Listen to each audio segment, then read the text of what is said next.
ఇలాంటి ఎంటర్టైనింగ్ ధమాకాలు ఇంకా చూడాలనుకుంటే like, share and subscribe to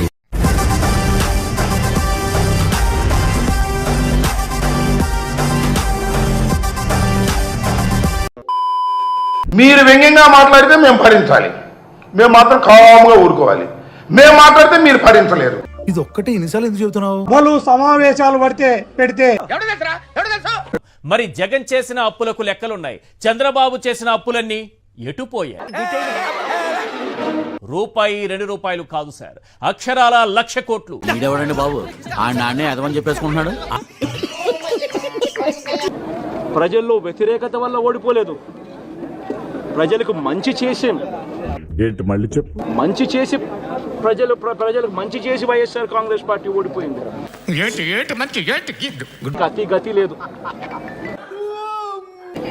ఇవేవి కూడా చేయకుండా కేవలం వైఎస్ఆర్సీపీ అభిమానులైనా, వైఎస్ఆర్సీపీ కార్యకర్తలైనా, వైఎస్ఆర్సీపీకి ఓటు వేసిన వారైనా కూడా పూర్తిగా నాక్కుపోతాయి. ఒకసారి అందరూ కూడా ఆలోచన చేయమని. ఆర్థిక విధ్వంసంలో ఆరితేరిన చంద్రబాబు నిజంగానే నాకు తెలిస్తే కదరా మీకు చెప్పడానికి. నిజానికి ఆ నాలుకలకి మనం హ్యాట్స్ ఆఫ్ చెప్పాలి. ఒకసారి అందరూ కూడా ఆలోచన చేయమని కోరుతా ఉన్నా. మొదట బాధేసింది, ఆ తర్వాత అసహ్యం వేసింది. ఎవడన్నా బుద్ధునోడు ఎవడన్నా నమ్మదానికి ఉందయ్యా? ఎన్నికలకు ముందు ఏం ప్రచారం చేశారు? మొదలెట్టింది ఎవరయ్యా? ఈ శాపాలు ఎవరికి ఇవ్వాలి? ఈ పాపం ఎవరిది? చెప్పడానికైనా హద్దు పొద్దు ఉండాలి కదా. ఈ చంద్రబాబు నాయుడు గారిని బత్రఫ్ చేపించాల్సిందే. ఎందుకంటే నీ బ్రెయిన్ లో ఏదో నరం కట్టయినట్టు మాట్లాడుతున్నావు.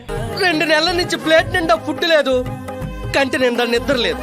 నీకు చేత కాకపోతే నువ్వు బత్రఫ్ చేయాలా? గవర్నర్ గారు ముఖ్యంగా అతి దారుణంగా, అన్యాయంగా రాష్ట్రం మొత్తం దాన్ని చూస్తూ ఉంది, కానీ ఎవడు మాట్లాడడం లేదు.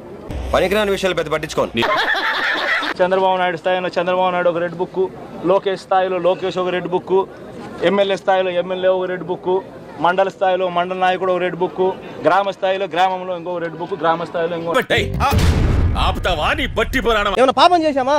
1 రూపాయి అవినీతి లేకుండా ప్రజలకు సేవ చేయడం మేము చేసి నేరమా? రాత్రి మిగిలిపోయినా ఫ్రిడ్జ్ లో పెట్టావు, కుక్కలు పడేసావు. ఎందుకంటే ఈ రాష్ట్రంలో అబద్ధాల కోర ఎవరు ఉన్నారంటే స్వయాన నారా చంద్రబాబు నాయుడు గారే. మేము అడగకుండానే హామీలు ఇచ్చి మేము అడిగాము ఆయన్ని.